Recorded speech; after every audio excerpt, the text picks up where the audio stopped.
Bismillahirrahmanirrahim. Alhamdulillahi Rabbil Alameen. Wa sallallahu ala Sayyidina Muhammad wa alihi at-tahirin. Wa salamu taslima. Assalamu alaikum wa rahmatullahi wa barakatuh. Today is our 11th lesson of Ilm al-Kalam. We are going to discuss and begin to discuss for our last lessons the attributes of Allah subhanahu wa ta'ala. So we have this ism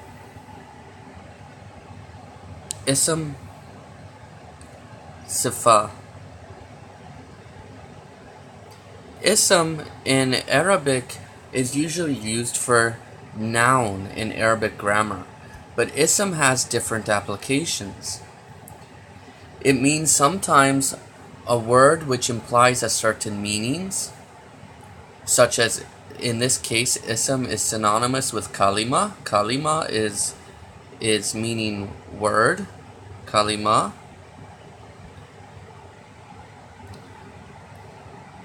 And it includes here the three it includes here the ism, the verb, and the harf, which is a particle. Because in Arabic grammar we say that kalima is divided into three in Arabic grammar. Ism, noun, which is a person, place, or thing. Verb, fi'l, which is an action. And harf, which is a particle. And such as fi, in, or ala, upon. So, the second application of the word ism is that which is used in Arabic syntax. Syntax is called sarf. Or syntax is Arabic syntax, and it is one of the types of kalima, harf, fi'l being the other type. So in this type we say ism is one of three, just the noun. This is in Arabic syntax. Ism here means just noun. So in our first type we said ism includes the harf and the fi'l and etc. and it's synonymous with kalima. Here we said ism in the second application means just noun. Another application of the word ism,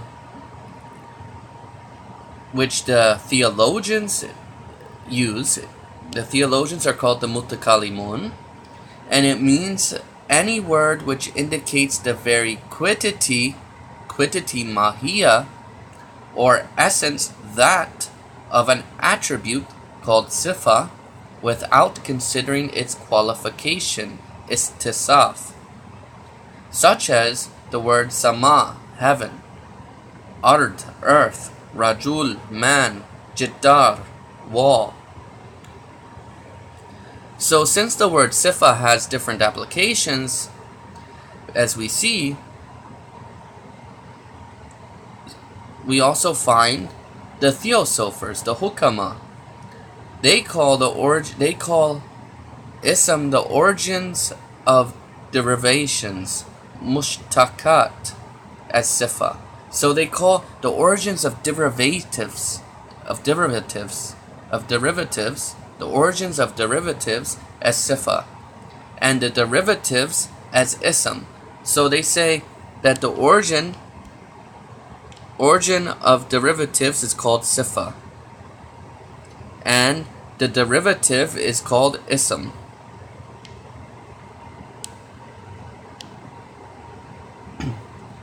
So to them, ilm, knowledge,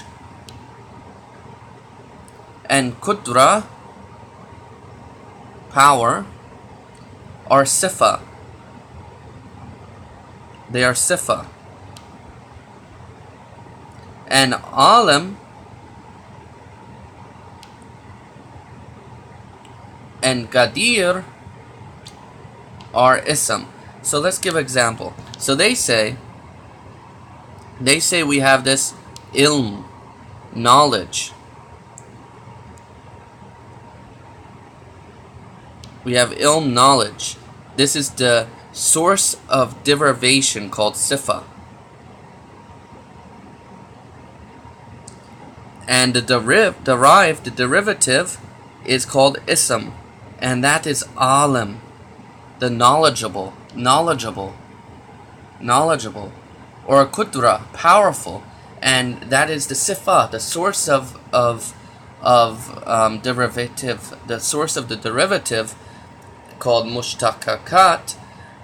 And then you have gadir, powerful, and those are the ism.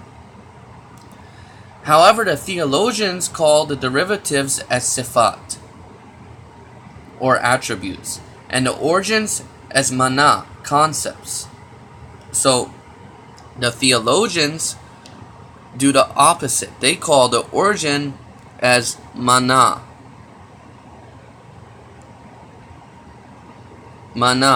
concepts, meanings, and the derivatives as sifa. Do you see? So to them, ilm would be mana, meaning, and the derivative alim, knowledgeable, would be sifa, attribute, to the mutakallimin, to the theologians. So ilm and kudra are mana, and alim and gadir are sifa. In other words, whenever we take into consideration the essence or quiddity, in the sense that it is qualified by a specific quality called wasf or meaning, the word sifa is used. So sifa is a ism, is a noun which indicates some states of the zat. So sifa is a noun, sifa is an ism, sifa is an ism, a noun which indicates some states,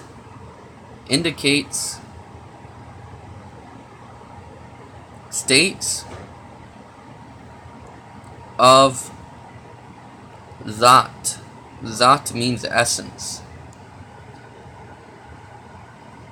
Such as in the case of tawil, long, kasir, short, akil, intelligent, and etc. So, sifa refers to the meaning which is exclusive to the qualified mausuf and what shares with it.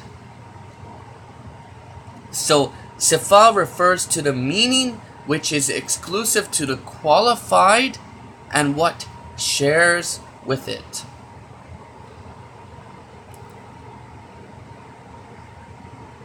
Such technicalities of these are not much observed in practice, and ism and sifa are used interchangeably actually. So in practical sense, it's used interchangeably. And the only word which has no descriptive meaning and is known as exclusive name of Allah is His holy name of glory, Ism Jalalu. This is Allah, whereas other words such as Al-Alim, the all-knowing, Al-Gadir, the all-powerful, Al-Hayy, the all-living, Al-Razik, the sustainer, Al-Baqi, the everlasting, and the like, and all these words are used both as names and attributes of God. For instance, in well-known hadith, it is said that God has 99 names, with the exception of His name of glory. all are derivatives and attributes. So Allah subhanahu wa ta'ala has 99 names. These are all sifa, derivatives, and attributes, with the exception of the name of glory. So we're going to, in our next lesson, discuss some of these 99 names, inshallah. But here we want to say that, Allah's essence is something that's undescribable. It does not have parts. It's basit, simple in reality. It is absolute in reality, most perfect. Nothing more perfect than it. It is beyond limitations of descriptions. It is exalted. It is Allah's essence. So we don't dive into this essence, because when we start to think of this, maybe we put limits there. And Allah is higher than limits. We can't put limits there. So all of Allah's sifa, they are indicating one meaning in that essence, which is totally above any small idea that we can think. It's much greater than that. We're only getting little ideas about it, and these are little and small, like raindrops, like raindrops from a endless ocean. But this is greater, because Allah, there's no example that we could put, because any worldly thing is created, and any created thing has a limit, and Allah is much higher than any limit.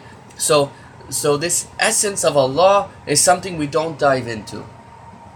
We don't dive into this because it is beyond our limited concepts and ideas. We can reach some ideas about Allah that free us from the limitations in our understanding, such as He is infinite, He is undescribable, He is simple, not compound, and He is one, and etc., unequal, and lots of things like this, needless.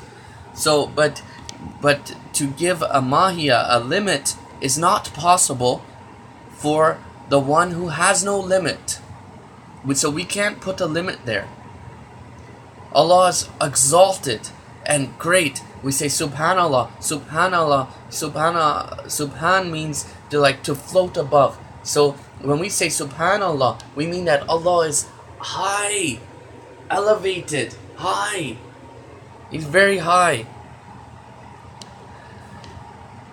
So when we discuss about these attributes, one must keep in mind that they are names and attributes are talking about derivatives and attributes about certain things that Allah is having, but they are not different parts, and they all refer to one meaning. Like His mercy is His justice, and His justice is His power and His knowledge, etc. There's a group of some very essential attributes they discuss, which are essential qualities, which when we get to attribute, when we get to essence, they are completely one in reality and beyond our limitation. But when we come down into ideas of concepts, when we start to think about things, now we start to divide them. And we start to look, like we can say, okay, we see Allah is merciful by doing this, Allah is merciful here, Allah is just here, Allah is severe in punishment there, Allah is the living, Allah is the giver of rizq. And we are only looking at, from a certain angle, something that's coming from Allah, that is with Allah in His beautiful, absolute, totally, ultimately perfect being that all things need. So the essentialness of Allah does not change, because if they did, then God would be subject to change.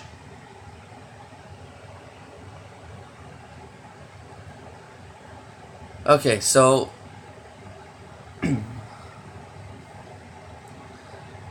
they divide sifat into a couple different classifications. So we're going to look at the sifat here as classified into the attributes of beauty and and and glory, and then inshallah in our next lesson we'll discuss some more about the attributes and talk about the attributes of action. So the attributes of beauty called sifa al-Jamaliya. Sifa al-Jamaliya. These are called the positive attributes.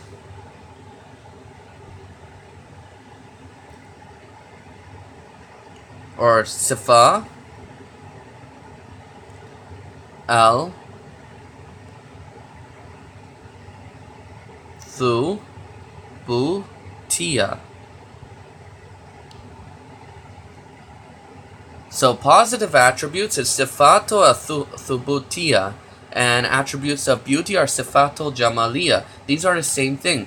So these are the attributes which indicate the perfect being, the perfect existence of Allah subhanahu wa ta'ala, such as knowledge, ilm, and al-alim, the all-knowing, qudrah, power, and al-qadir, the all-powerful, khalq, creation, and khalq, al-khalq, the creator.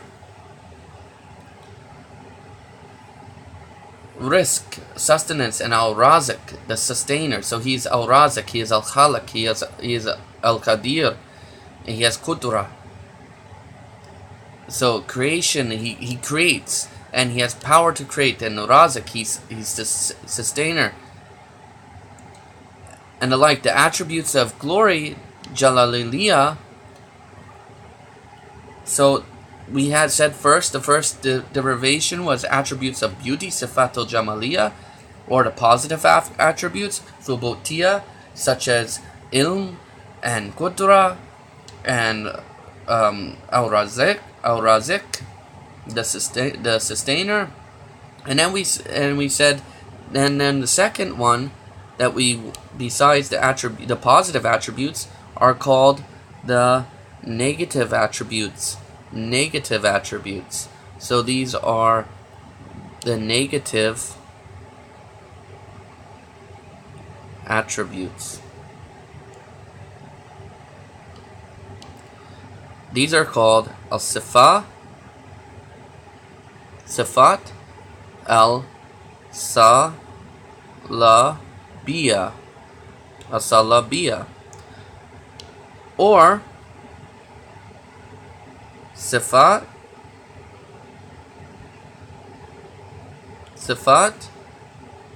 al-jaliyya. So sifat al-jaliyya, or the attributes of glory, or in other words, the negative attributes, as-sifat as-salabiyya, are attributes which indicate deficiency and lack of perfection, and are thus negated from Allah. So when we talk about these, we are talking about what is negated from Allah, because these things indicate an imperfection. So Allah does not have them. Examples are tarkib, compositeness, compoundness, corporality, jasmaniya, body, physicalness, body, space, makan, and direction, jahat, oppression, dhulm, Allah does not oppress, absurdity, abath, and similar things to this.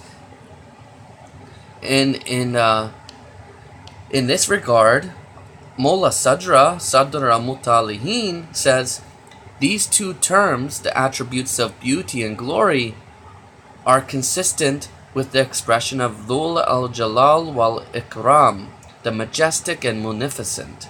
In the holy verse, blessed in the name of your Lord, the majestic and the munificent.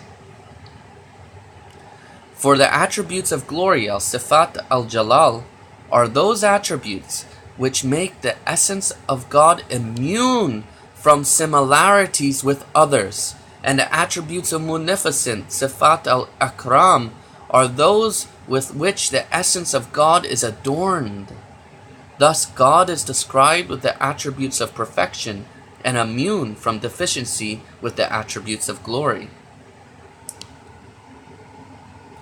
So with the attributes of glory, we understand Allah is immune from deficiency, and with the attributes of perfection, we understand His highness. The essence of Him is adorned with our understanding of how high He is. The negative attributes have another function, and that is that they are attributes which indicate God's negation of deficiency.